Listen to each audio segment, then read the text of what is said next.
They say it's a dry heat. But as I was walking down the streets of Scottsdale, Arizona this week, 3 minutes into my journey to an In-N-Out burger, I felt the beads of sweat form on my forehead upon consuming my double-double and fries with animal style. And then walking back the final 3 minutes to my hotel room, what I realized, everyone, was that while in fact it is a dry heat, it can create quite a bit of moisture. Everyone, hello, it's the Pete the Planner Show. That was gross. That was incredibly gross. You should be ashamed of yourself. Good morning. And I was so sweaty. How can dry heat create sweat? Well, the desert hasn't been dry this year. Las Vegas is having their wettest season in a decade. That's and anyway, Arizona, good times. Dame, I want to report to you live. I don't know if I did. We ate in Arizona in Scottsdale at the restaurant that you and I ate at when we were there at the Fat Ox. Did you have the spaghetti stuff? We had different spaghetti stuff. I'm going to say it right here. I don't know who's listening to this show. Danza is. Hello, Danza. It's Thursday again already. Ha ha ha ha ha. Danza. Very clever. I'm going to say it. At the Fat Ox in Scottsdale, Arizona, I had one of the top 3 meals of my life this week. Really? It is maybe my favorite restaurant in the world. The Fat Ox in Scottsdale, Arizona. Second time you've been? Second time I've been, and it is ridiculous. So anyway, Kristen, if you ever find yourself there, the Fat Ox. Yeah. I mean, that's a tall order because some might say that you're kind of critical about food. Yeah. Yeah. Food. So it's quite the compliment. Speaking of being critical of food, I was listening back to the show last week, Kristen, and I told Dame this. I owe you an apology. I feel like I was exceptionally hard on you about your choices around Subway sandwiches. And if that's what you choose to spend your hard-earned money on, then who am I to tell you that it's a bad idea? Yeah, who are you? I was told, though, actually, by someone who listened to the show that you should eat crow because the two of you looked up the prices of subs after I left the show, and I was right about the $11 subs. So, who told you that? My aunt did. I didn't know your aunt was a snitch. Well, she thinks you guys are really funny, so she doesn't miss the show. So. Yeah. Damien, both you and Kristen were featured in several national publications this week. That your Moneyline team is finding itself out in the media. Kristen, you were quoted as an expert in what publication this week? Bankrate. Bankrate.com. There was another one too. Oh, WIBC made a news item out of our radio program last week, which is our flagship affiliate. Can you be a flagship affiliate? No one knows. Anyway, Kristen, you were featured there. And Damien, you were featured a couple times this week somewhere. Where were you featured this week? The same one, because I'm part of the team here, and also Yahoo.com. Yeah, as a writer, I had I don't believe I had any qualifications because I believe Pete potentially just that was the introduction to the show was Damien Dunn. Who cares? Not related. I went back and listened, and that's exactly what happened because you were like, "Who cares?" They had no idea what to call me, so they just said, "Also a writer." Man, I feel like I have a standing apology to Dame, and then Kristen, I feel like you're getting added to the standing apology. Well, Pete already apologized to me earlier this week, Kristen, because he zoomed into an exec meeting and he was like, "I had no idea. I'm so sorry." It's so hard to be in probably any meeting where a bunch of people are in a room and then you were the one zooming in. But there was something about our exec meeting this week. I was in a hotel room and Dame was in his barn with a rotting mouse in there. And everyone else was here at HQ. It is so hard to be part of an important meeting when you're on Zoom. Weird, Damien. What? Wonder how that would feel. Yeah, it was totally new concept to me. It was the first time I'd heard that somebody struggled being a part of a virtual meeting when everybody else is in one room. Okay. Rick Swank bringing that big Rick energy. Hello, Rick. Good to be with you. Good morning. Always. At some point, I got to meet Rick Swank. You know what I mean? I feel like I want to give him a hug. All right. So before we get started this week, I need to share an uncomfortable story with you. Worse than the desert story. Worse? Yeah. You may know that I tend to pay my mortgage in person. Mm-hmm. Yeah, it's a thing I do, and I love it. So I'm not apologizing about that. But I will note this. Number one, when I did it this week, I was wearing a pair of jeans and a camouflage button-down shirt, a sort of a fashion camo, if you will. It was a look. I was serving looks. Okay. Mhm. And so I pay my mortgage. I'm doing it through the drive-through this time. I've switched to the drive-through. I don't go in anymore. I do it through the drive-through because I like the tube. I like when it goes and it goes That's up fair. and then it comes up. I like it. But then I sanitize because who knows who's been up in that tube, you know? And the woman, the teller or whatever, sends the tube comes down. I open it. She goes, "There you go. Thanks a lot. And thank you for your service." I'm wearing camo. Stolen valor. I know. Just wait. So I'm like, I'm off guard because I'm like, I'm not a service, and I didn't want to. Go ahead. You're not off guard. It's not your weekend. I would let that one go. That one crossed my mind. That was funny. And so I said, "Thank you." Was like, because I didn't know what to say. And that's when it turned into stolen valor. The moment I said thank you, stolen valor. You know, is that really so bad though? Because like she was trying to do a nice thing, and then you didn't have to embarrass her. Nah. It's fine. I think we've talked about it, Dame. You and I maybe have we talked stolen valor on the show before? It's my favorite thing. This is a recurring it's been a long thing? time, but I think we might have. So, Kristen, I mean, you've I'm curious on your insight on this because there's all these videos online where someone is not in the military, yet for some reason they choose to dress in the military and put themselves out there as a hero or these different things. And so when the moment of exposure comes, when someone, calls the person out and they're filming it, I just love, I love when people yell stolen valor. Like, I don't know why. I find it to be, I don't know why. I enjoy hearing people yell stolen valor so much.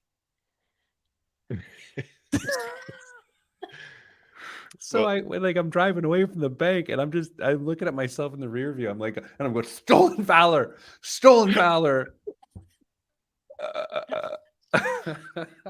Oh, that's terrible.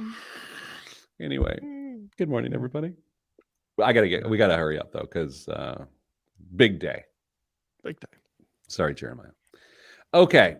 So whose segment's going first? Kristen, you sent me yours on a thing, and then Dame's was a thing.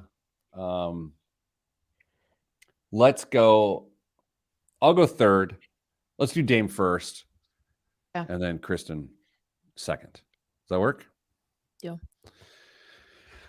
Pull up the old clock here. Oh, I've got a good teen money story for you here too, later between the breaks. Teen money. Please remind me, Dame.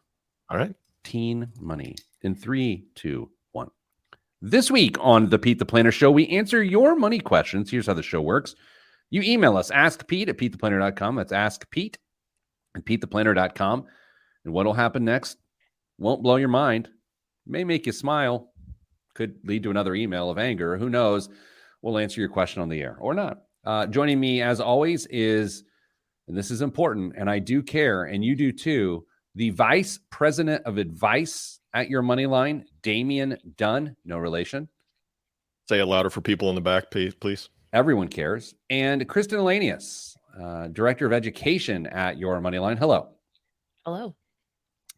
All right, Dame, so you had a question this week. Have at it, my man. My boss, about 62, is about to retire and has lamented to my colleagues about how much he saved. He also feels tethered to work to maintain his health insurance because he and his spouse are facing some health issues. Sorry about that. He's always been very frugal and just socked away as much as he could. I'm of a similar mindset, so I was surprised to hear that he's, quote, saved too much. Unfortunately, my colleagues aren't very financially minded, so when I asked what he could mean by that, they say something vague about him being in a higher tax bracket or needing to take out more than he wants to annually. I assume they're referencing required minimum distributions, but I didn't think that started until age 72.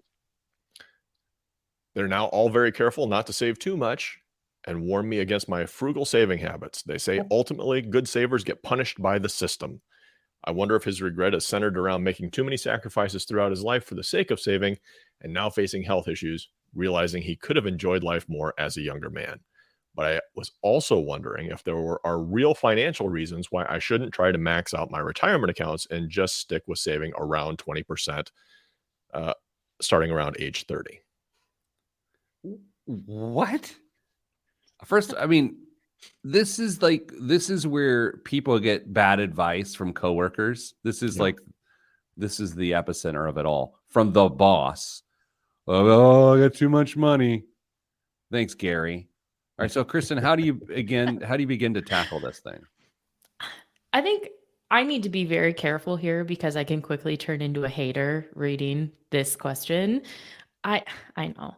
But I think that what's really happening here is a group of people who don't want to put any more money towards saving or make any short-term sacrifices when it comes to their spending are using an anomaly as justification to not save more for retirement because their boss is an anomaly and this might not even be true. Yeah, Dame, it's like the local kid is a good punter and gets a scholarship. And then the middle school punter's parents are like, this is why we're not saving for college. This is exactly why. Right? Yeah. I don't know if you remember way back when you used to talk to individuals in different employment environments. Yeah, it's been a while. Yeah. It doesn't take long to find some people have some serious misunderstandings about how finances work and how savings works and what a healthy mindset is towards preparing for retirement. And frankly, sometimes the hard work and sacrifice it's going to take to get there. And so when they see stories or hear anecdotes like this, it just adds fuel to their fire about, see, it doesn't make any sense. I've got to go out and buy that new whatever. And I don't need to put it away for retirement. So I think Kristen's exactly right. People are hearing what they want to hear to justify their own behavior. But in this case, there's a few different layers there that we could go. Yeah, I find that intergenerational financial advice at work either goes really well or really poorly and probably nowhere in between. If the message is, hey, I got all this money, I don't know what to do, and now you guys should make sure that you don't have too much money. Like that's just terrible advice. I can't think of anything worse because of the context of this person's life. Maybe they had health challenges or, they didn't have kids who had to go to college. Like none of that makes sense. So to the emailer who emailed you, Dame, I would say, don't change what you're doing. I mean, look, we've talked about it on the school. Some people have regret on how much they saved, but that's not a function of a financial life. That's more of a character and values issue. It's not a financial component.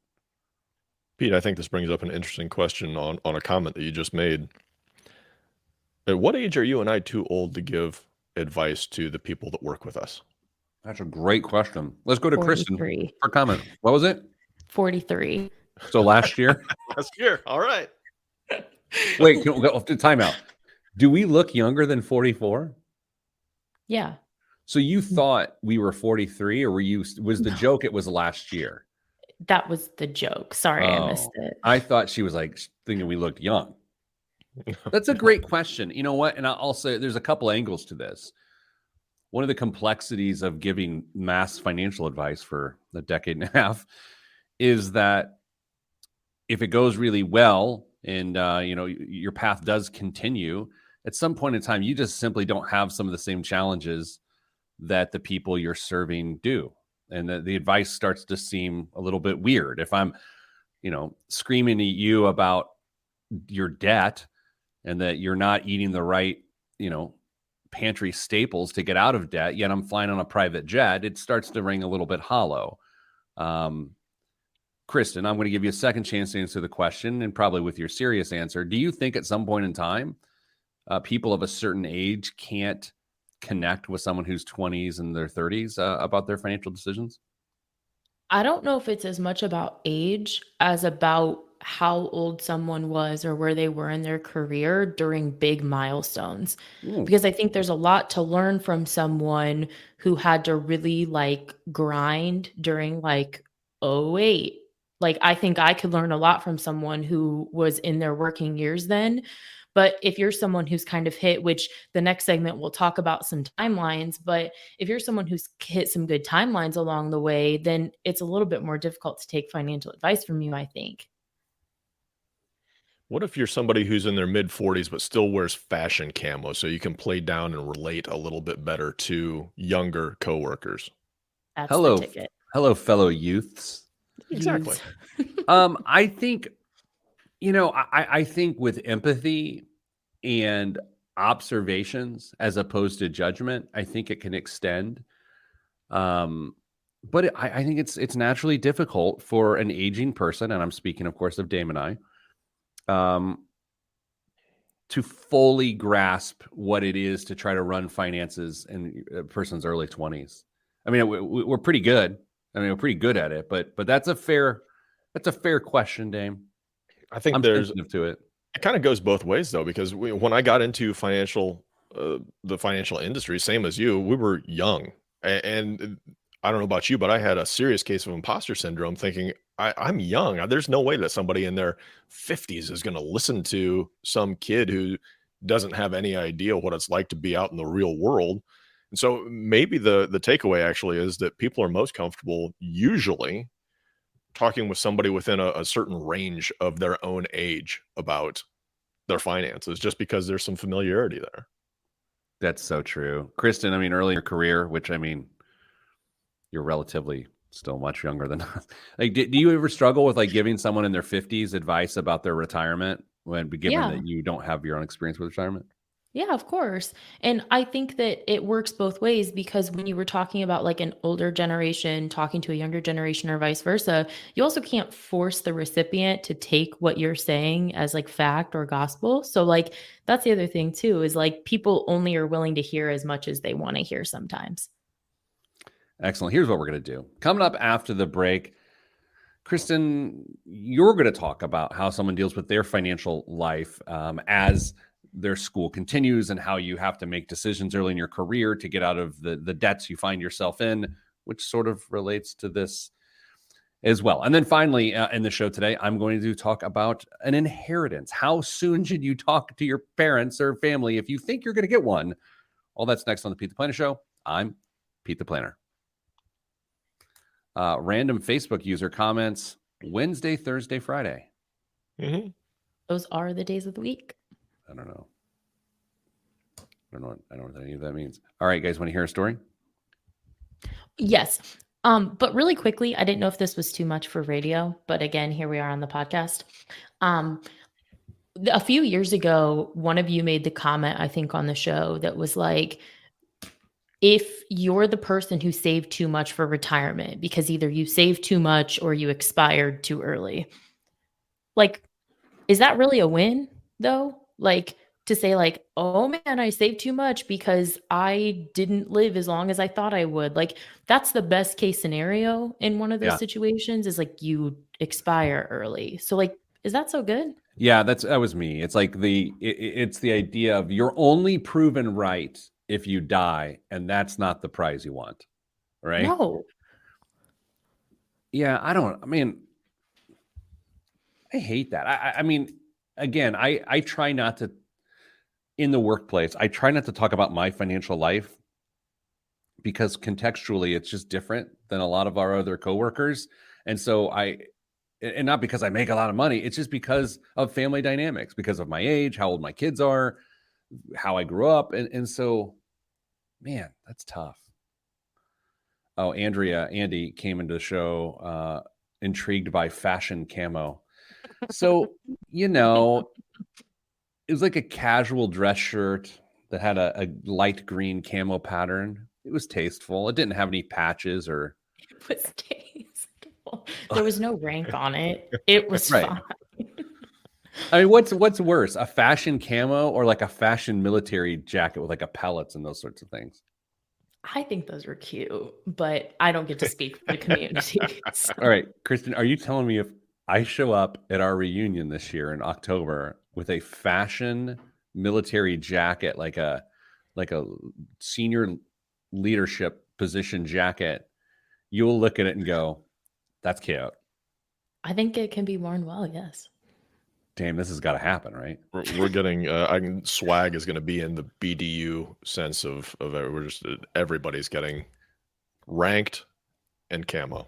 That's what we're getting. Sitting in my living room this week prior to going to Phoenix, and my daughter says to me, "Hey, I'm about to request an app from you. Can you approve it?" I was like, "Okay, sure, whatever." So it comes over because I don't know if you know how this works, Kristen. Anytime Ollie wants to download an app on her phone, I have to approve it digitally. Like this is a thing. And so it's a mechanism of the family share plan. And so she sends it over. The app comes to me. Klarna. She wants to download a buy now, pay later app on her phone so she can make a down payment on the makeup she wants to buy and then pay it off over the next few months. And I go, Klarna? She's like, yeah, a lot of my friends are using it. And Sarah's like, what's that? Mrs. Planner, sorry. And I was like, well, it's a buy now, pay later. And Mrs. Planner just loses it. She's like laughing. She's like, Ollie, you have no idea what you've done. Just done. And she's like, what? And I'm like, Ollie, that's the worst thing in the world. Like, I would have rather you come to me with a face tattoo home from middle school today. This is a horrible thing. She's like, oh, you're not going to make this a radio segment, are you? And I was like, oh, you bet I am. You bet I am. There's buy now, pay laters going through the middle school. Nice. You need to make a note of these clips so that you can like put them together and give them to her like when she gets married or like graduates from school or like some milestone, because that would be so fun. So Kristen, here's what we're doing. I was going to do it today, but it's the first week of school. We are going to have you give her a talk. And it's going to be a segment of this show that we're going to clip in. So we're going to welcome her onto the show. We'll do it one day when she's at home. And you're going to talk to her about why Klarna is a bad idea because she can't take it from the old man. She needs to take it from Aunt Kristen. Can we play like really inspiring music underneath so it's like they're just walking down the beach together and they're having this deep, conversation? Ollie won't be able to hear it. It'll just be, All right, let's move on. Excellent. Kristen, I'm just going to set you up. Are you going to do your thing? Yeah, that's fine. I'm basically just going to read the headline and then we'll talk because it came from a news article, but the talking points are kind of organic. I'm not going to read the whole thing. I'm just thinking here, Christy, do you just want to come back and lead us off and intro the segment? We've done this. Please don't do that to me. At this point, you're a professional. You've been quoted at bankrate.com. Yeah, but I had time to think about that. You're basically Gene Chatsky at this point. She has no idea who that is. Gene's great. Gene's one of my favorite financial experts out there. It's not just because she follows me on Twitter. Okay, here we go. In 3, 2, 1. Back on the Pete the Planner show, answering your money questions. And sometimes we even answer questions you didn't know you had. Kristen Elanius, Director of Education at Your Moneyline, found a piece this week, wants to share it with us. Kristen, what is getting you excited in this piece that you're sharing today? So I saw this article titled 3 Crucial Steps That Helped a 31-year-old veterinarian pay off $247,000 in student loans in 5 years. So like, obviously I had to click on it because that's what it's there for. It was clickbait. And it First, I would like to thank him for his service. Yeah, that's incredible. So it was the 3 things that he and his wife did to pay off this 6-figure student loan, this $250,000 student loan debt in less than 5 years. And I want to preface all of this by saying that I am so proud of them. I think that this is great. I think that they have changed financial wellness for potentially generations, but I do not like this article. Okay, I hate these types of articles. I just want to go on the record here. I find they're like, what a 27-year-old does to bring in $750,000 of passive income a month. And it's like, I'm not reading that. So I want to say before you get going on this, I have some mea culpas here. My daughter would love to be a vet, right? Would love it. I may have, since the early age of Doc McStuffins, discouraged her from that path because of the financial outcome of getting a school in veterinarian medicine. So I just want to get that out there, that I have I have 2 vets that are in my family, and I have discouraged my daughter from that path. So now she wants to be an anesthesiologist. So, but anyway, go ahead. What did Sean Howery and his wife do to get out of $247,000 of student loans? So the big thing they did was that they bought 2 houses over this time period, and one of them they sold, profited $128,000 and applied it directly to the student loans. So why can't everybody do that? Well, I mean, why can't there be a tulip mania real estate market that everyone can take advantage of and do that? I'm just like, so that comes back to when you just happen to go through life, sometimes yields really great results for you, and sometimes it doesn't. Because like we talk about this, there's a group of our coworkers who were coming right out of school in like the 08, 09 timeframe. They did not have this opportunity, first of all. And second of all, even if they did, you still have to have money to buy the house. It's not just like, hey, I have this asset that I just stumbled upon, decided to put another 20 grand into it, which he had to do, by the way, and then sold it in like the housing market mania that we've seen over the last 2 years. I just don't understand why these articles are written. Like, what's the point? There's nothing anyone can do. Why can't everyone do this? Come on. Now, the one of the pieces of advice he gave was really good, in that they avoided lifestyle creep. So when his income changed, he was making a much lower wage, which still relatively high, but he was making a much lower wage. And then he moved from, he went from a private practice to a vet hospital. So he was making bonuses. So his income like tripled in this time.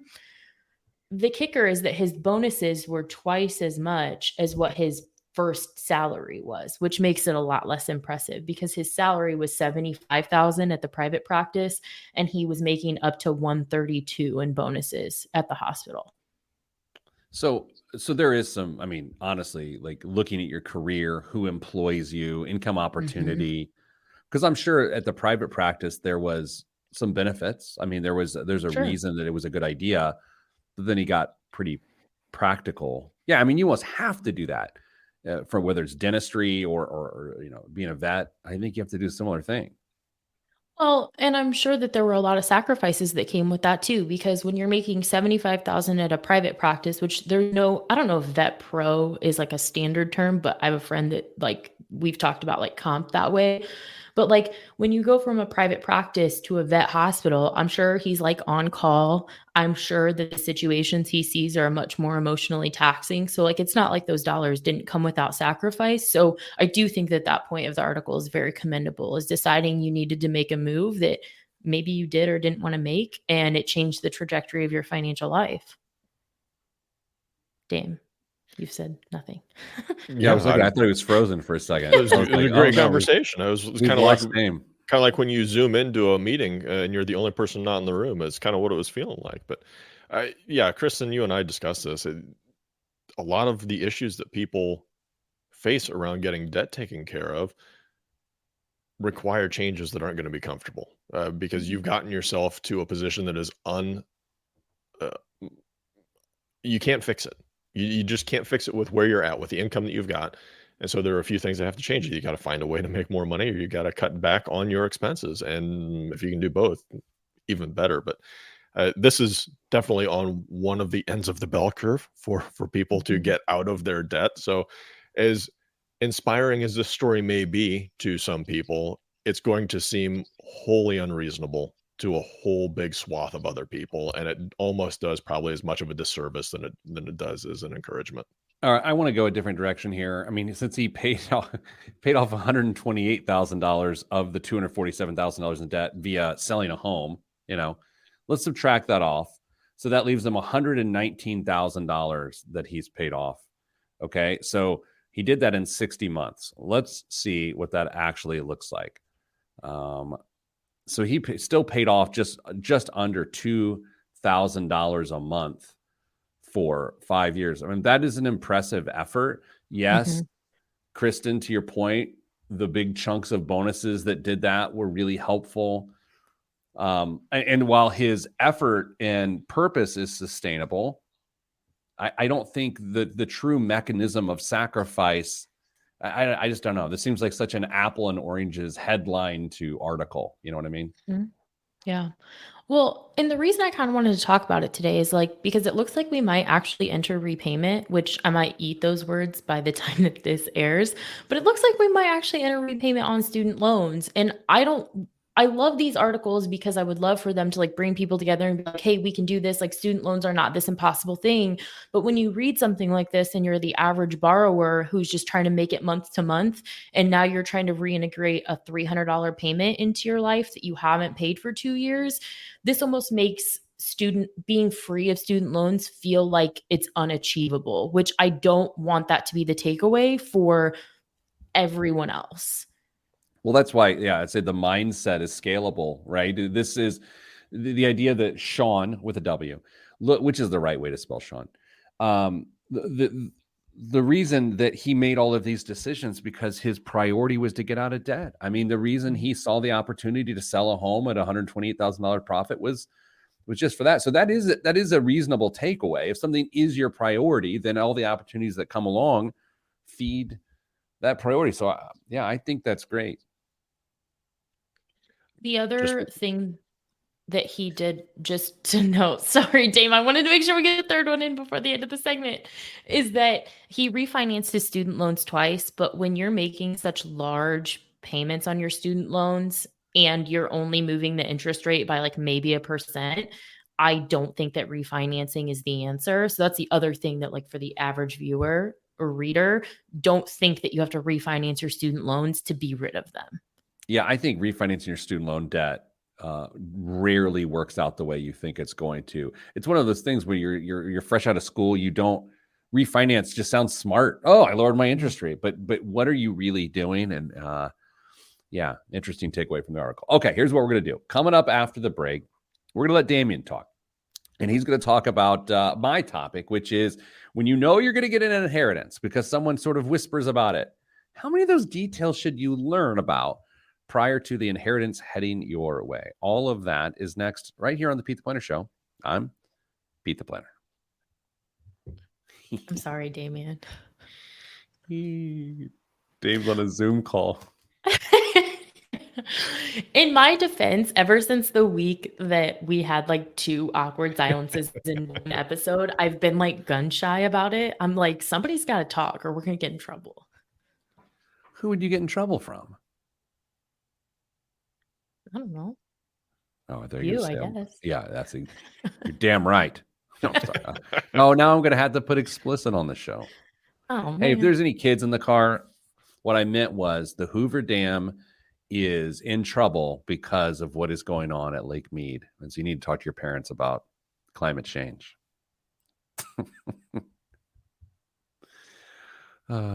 Jacob says I'm on mute. Am I on mute?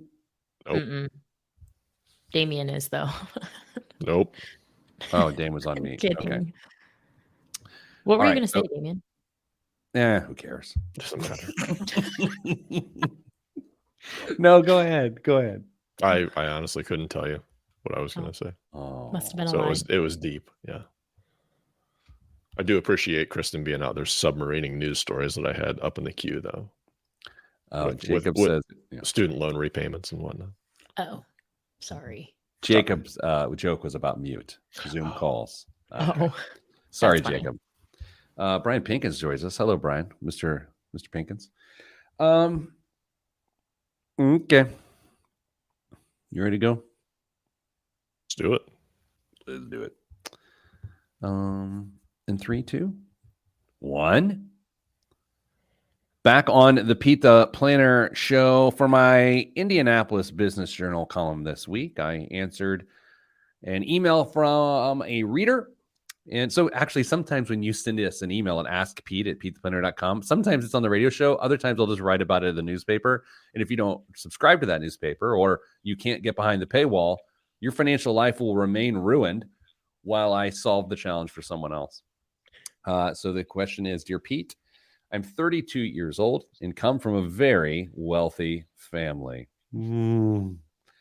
I'm told I will eventually inherit millions of dollars, but I'm starting to feel like this knowledge is a distraction. I actually appreciate that, right? Mm-hmm.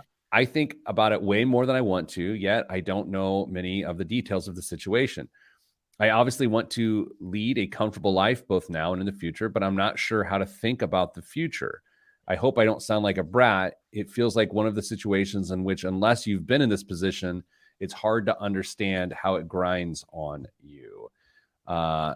So that's fascinating, right? Like, I buy this. Like, I buy this idea if there's not a lot of details and you're promised a bunch of money, but is it a promise?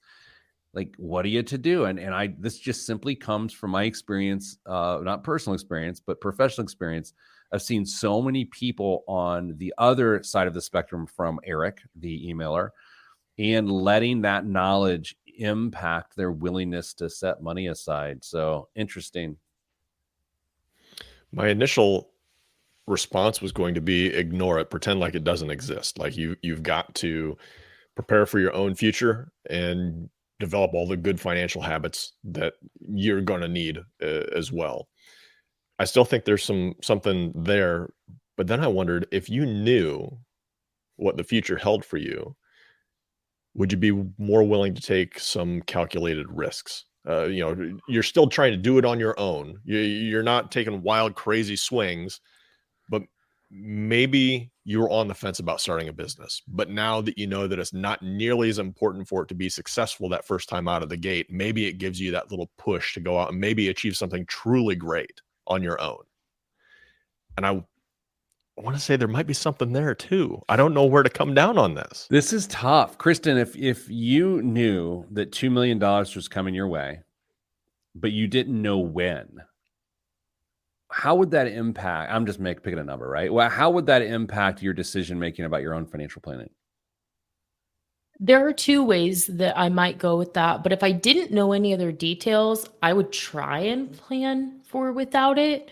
But I would push for more details, because like, what if you're the guy from the last segment who took a job that maybe he wasn't as inclined to take, or made, you eat peanut butter and jelly and ramen to pay off your student loans.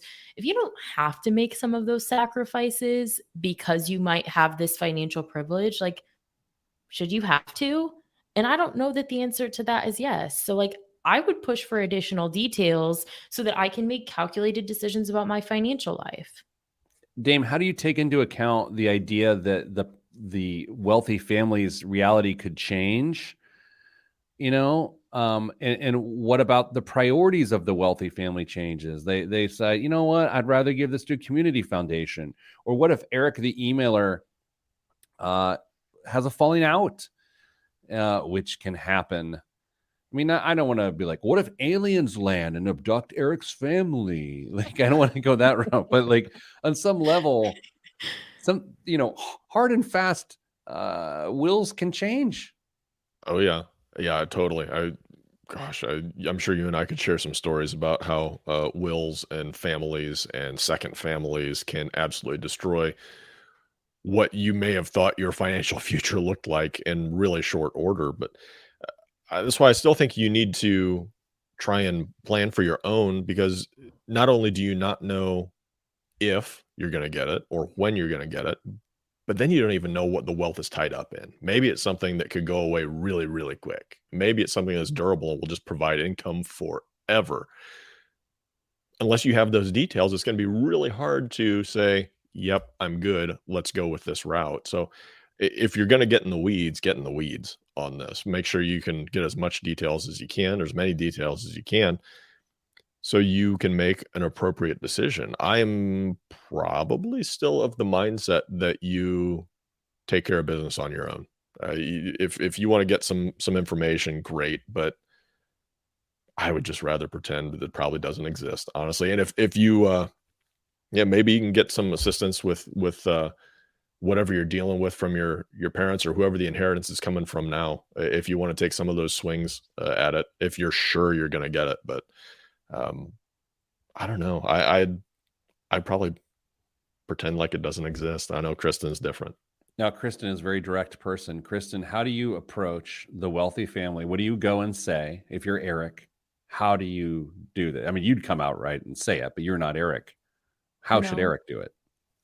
Maybe approach it from the perspective that there are probably professionals involved, financial planners, attorneys, etc., and just say that you would really like to have a meeting with said professionals on what components of the plan might affect you so that you can make plans for your financial wellness. Because I think the professionals should be on board for that. I think that in their sales minds, they're probably on board for that. So I think it's kind of a nice in. And then you also have a buffer in the conversation. It's not just you and this wealthy family member having a conversation. That would probably be where I'd approach. I think that conversation also goes easier if you are employing your own attorney or your own financial planner. So you say, hey, I'm trying to do some legwork, trying to figure out what my future looks like. Could we have our people sit down and try and hash this out a little bit so I know how to appropriately plan for my future? Can we have a conversation that might delve into uncomfortable? Yes. I'm reconsidering. Wait a second. Look, and this isn't even about copious amounts of wealth. It's just about leftover money. Can we just call it leftover money? Because then it just feels a lot less intimidating. There could be a situation in my life in which someone has leftover money, and then that leftover money goes to me, right? I have no curiosity around it. Like I almost don't want to know. Because of Eric's point, I think there's an awkwardness and a pressure and a distraction that can come with that. And again, it's not even about copious amounts. I think truly just some leftover stuff would potentially come my way at some point in time. I don't feel like it's mine. I don't want to know anything about it. Dame, how do you view leftover money and how you are forced to think about it right now? I think we're talking about two different things: leftover money versus life-changing money. Are you trying to equate the two, or are no, they're different. Two separate classes. Okay. Well, that's a good question. I will just say this: I don't think I'm in a situation which is going to be life-changing money. I think it's just going to be leftover money. It could be significant, but I don't think it's going to be life-changing. But then you would argue, is any money life-changing if you've got a lifestyle about you? Yeah, I mean, that's a really good point. If we're looking at the two classes as originally posed, which was the distinction I drew, unless it's life-changing, I probably don't pay attention to it or have it cross my mind on how it's going to impact my future. Now, would you try to press to find out if it's life-changing? No. Kristen, what about you? Well, I agree with the two of you, but I think it's because we have a level of financial privilege. I think that if any of the three of us didn't have, and I mean that from a knowledge perspective as well as a stability and income perspective, I think that if we didn't have either of those things, our opinion on this subject would be different. Yeah, I agree with that. I absolutely agree with that. I just it feels like some Faustian bargain, right? Like this idea that this is knowledge is out there in front of you for decades. And then how hard, wow. I mean, Tiny Violin's playing for the future very wealthy people, but I don't know. I feel like it could just really wear on you. And then with my luck, if I really got caught up in that personally, the person would end up being like the world's oldest living human who would outlive me by 35 years. So Alas. Coming up after the break, we're going to cover the biggest waste of money of the week and the news. I'm Pete the Planner. This is Pete the Planner Show. That's tough. I mean, it is you're right, Kristen, though. It is like a total perspective thing. If you're in poverty or you're really struggling and that knowledge is hanging out there, but it would also be a distraction. I mean, it would also, because I don't know if you can contextualize it. Mm-hmm. The other thing too is like, let's say there is a huge income gap between Eric, the emailer, and the person that they might inherit these dollars from. If Eric inherits these dollars as a well-established adult, like maybe even closer to retirement age, how does Eric learn to live with that money? Yeah, because if it goes to be part of your financial plan, you don't actually learn how to live with the money. It becomes a lottery. Exactly. If you didn't plan for it, then it's the lottery in my life. This is uplifting. Congrats, Eric. Your life's ruined. Your parents did well.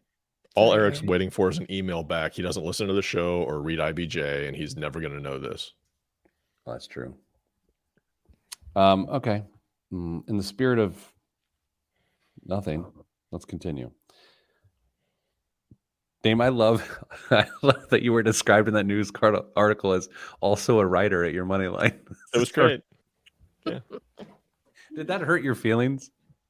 No, it was hilarious. It was great. Okay. Because I feel like I'm to blame for that. And I had a good laugh You're at totally to blame about that. Not kind of. You are to blame for that.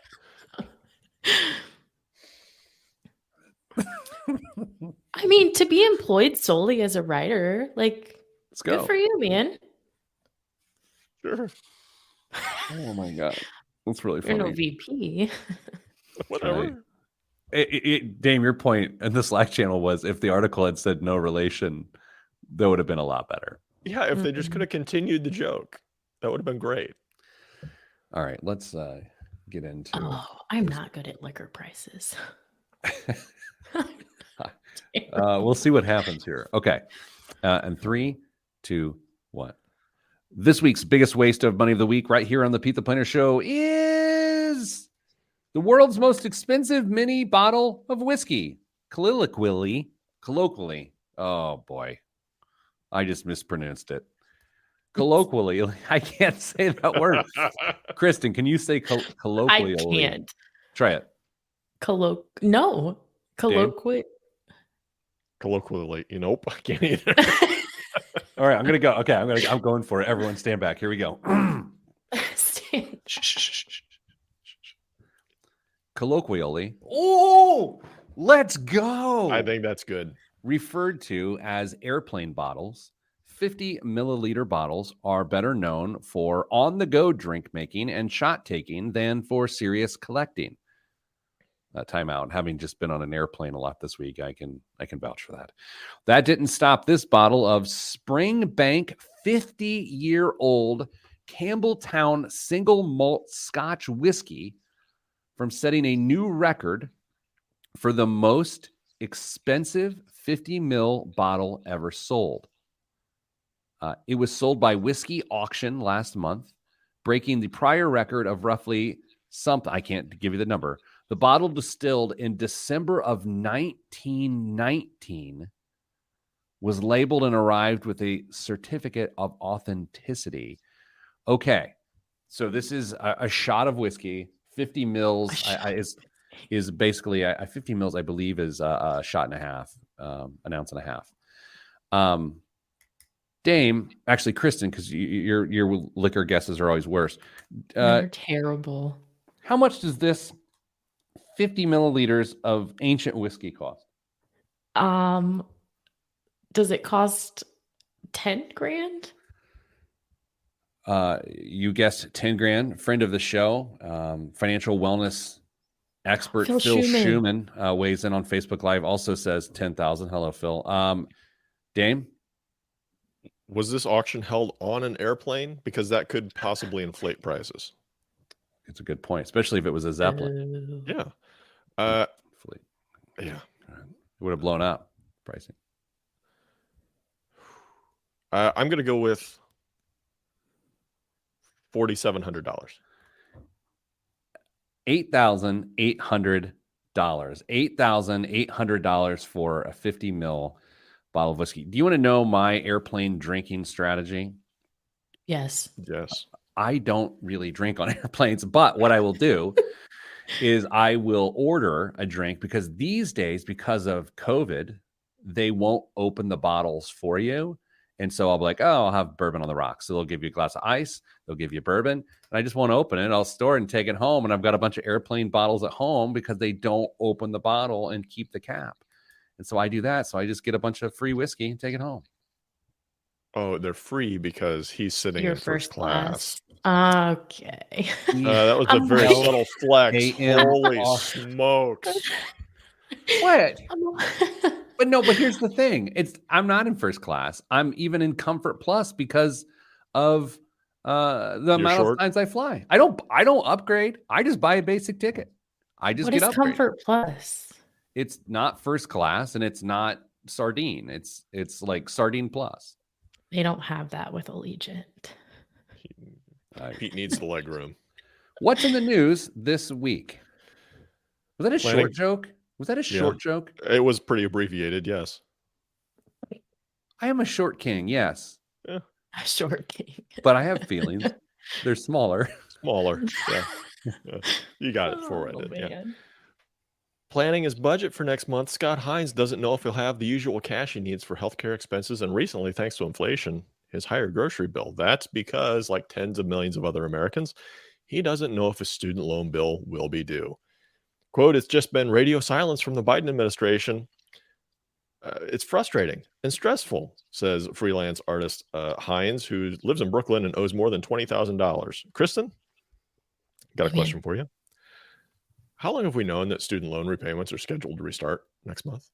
For like a year. Well, next month for months, but they've been gonna restart for like 2 years now. So okay, so the fact that we knew there was a date they were going to restart and we haven't heard they weren't going to restart, people could have reasonably planned to start repaying their student loans?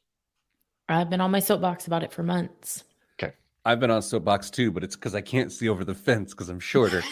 Dame, this is you and I struggle with this, Dame, right? Because this is a classic setup for an I told you so. And there's really no gratification in delivering an I told you so in this scenario. There's just not.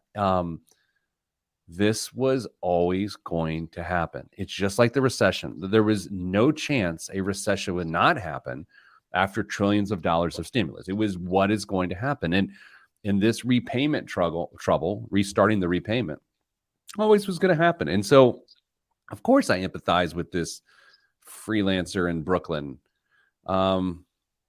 But I also, it's like, yeah, man, where you been? Because this has been the score for 29 months. This is what's going to happen. Do you know what I think Scott was hanging his hat on? Probably an antique hat rack that is ironic. The bowler in the corner. Yeah, you're exactly. Probably right. Loan forgiveness. If it would have came through a $50,000 loan forgiveness, he's done. 20 grand was sitting outstanding, and he could have washed his hands and walked away. But now he's got a stare in the face of restarting his student loans. It would have been a handmade soap bought at a farmer's market that smells of fir trees. Mm-hmm. I love making Brooklyn jokes. I don't know. It just makes me laugh. What else is in the news? If you and your significant other are enjoying the dink lifestyle but are thinking about adding a kid to the family, consider this next story a potential cold shower. The Brookings Institution has determined that a married middle-income couple with 2 children will spend, you'll make this a guessing game, Pete?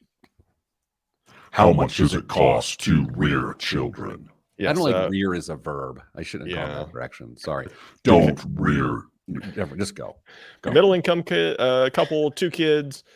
Youngest kid born in 2015. How much will it cost to raise them through the age of 17?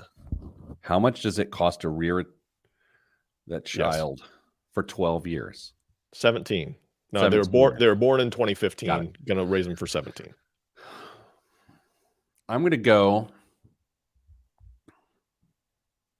$525,000. Kristen? Less than that, but I have no basis for this. I didn't know we were playing over under. I have 2 dogs. What do you got? The number?